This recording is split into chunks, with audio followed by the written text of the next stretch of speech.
Today's lesson is on variation functions.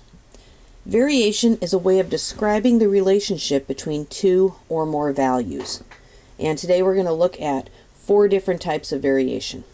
Direct variation, which you probably remember seeing in Algebra 1.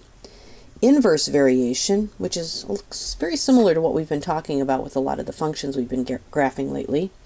Joint variation and combined variation.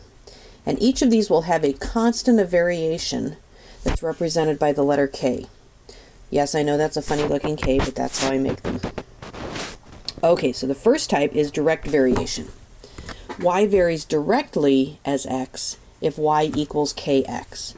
Y equals kx should look familiar to you from Algebra 1. And the key thing you're going to look for here is the word directly, and that's going to key you into the fact that we have direct variation. So if y equals kx, if we have two different xy values, if y sub 1 equals k times x sub 1, and y sub 2 equals k times x sub 2, then if we divide both sides by x, then k is equal to y1 over x1, and k is also equal to y2 over x2. So we can set those two equal to each other, so y1 over x1 equals y2 over x2. And the hard part with a problem like this, and any of these, is just keeping straight which x's and y's go together. So here's an example of a problem. If y varies directly as x, so this is direct variation, and y equals negative 15 when x equals 5. So these two numbers are linked together. Then we have to find y when x equals 3. So the first numbers are going to be together. So y1 would be negative 15. x1 is 5. So that's y1 over x1. And that's going to equal y2, which is the y I don't know, over 3. So keep the numbers together that are kind of joined together by the word when. And here we're just going to cross multiply. 5y equals negative 45. So y equals a negative 9. Once you get the problem set up, the algebra is pretty straightforward. And that's direct variation. Joint variation. Y varies jointly as x and z if y equals k times xz. You'll notice this is probably called joint because it's like y equals kx, but then they join in there the letter z. So, if y1 equals k times x1 z1, and y2 equals k times x2 z2, if we divide both sides by xz, k is equal to y1 over x1 z1, and k is also equal to y2 over x2 z2, so y over xz is equal to y over xz. Let's take a look at an example here. Y varies jointly, so that tells us we're going to do joint variation. Y varies jointly as x and z. Find y when x equals, find y when x equals 10 and z equals 5. If y equals 12 when x equals 3 and z equals 8. So remember the format for this was y over xz. So I don't know what my first y is, and x is 10 and z is 5. If y is 12 when x is 3 and z is 8. So solving that, y over 50 equals 12 over 24, or 24y equals 50 times 12, which is 600, or y equals 25.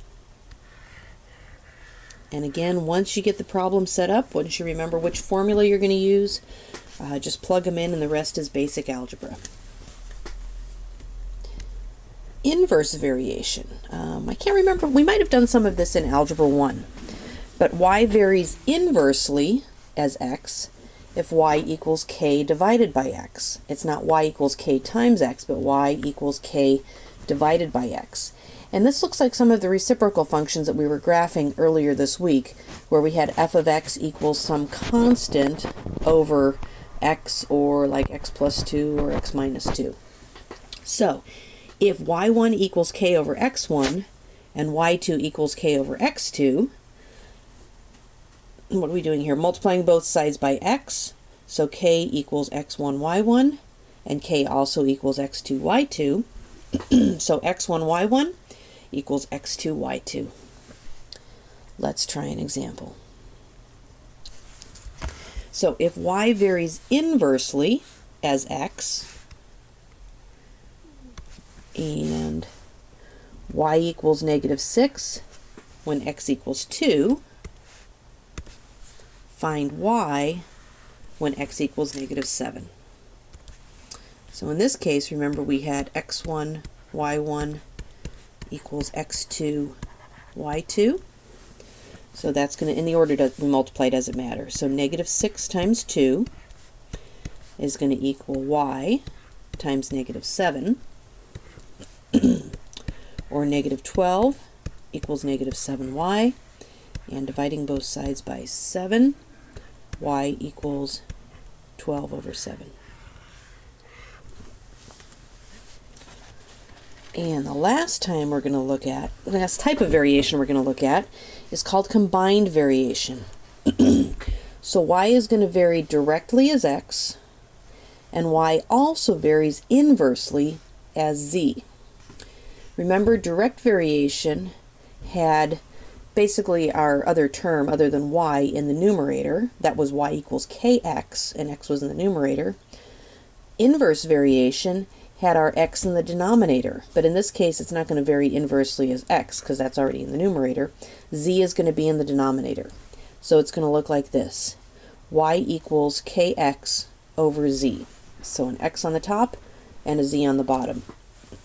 So if y1 equals k times x1 over z1 and y2 equals k times x2 over z2, then k is going to be equal to, notice what we did was I multiplied both sides by z and then divided both sides by x. Okay, so that gives me k equals y1 over z1, y1 times z1 over x1, and k equals y2 times z2 over x2, or since they both equal k, basically y times z over x equals y times z over x. So let's take a look at an example of this. Y varies directly as x, and y varies inversely as z. That's going to be my formula. Y z over x. I have to find x when y is 6 and z is -5. If x is 18, when z is 3 and y is 5. So let's just plug those in. So for my pink underlined stuff here, I have 6 times -5 over x, which is what I don't know, and that equals y and z, 3 times 5 over 18.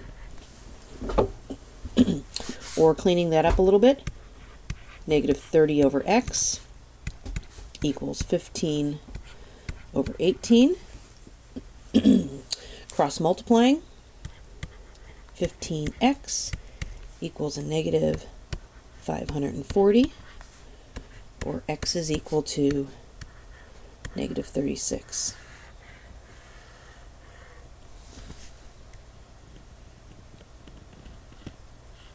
So to summarize, here are the different types of variation.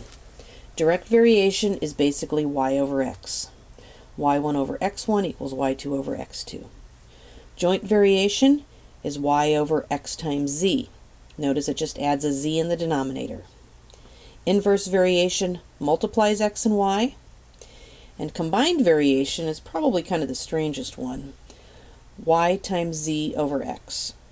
So probably be a very good idea to memorize these formulas.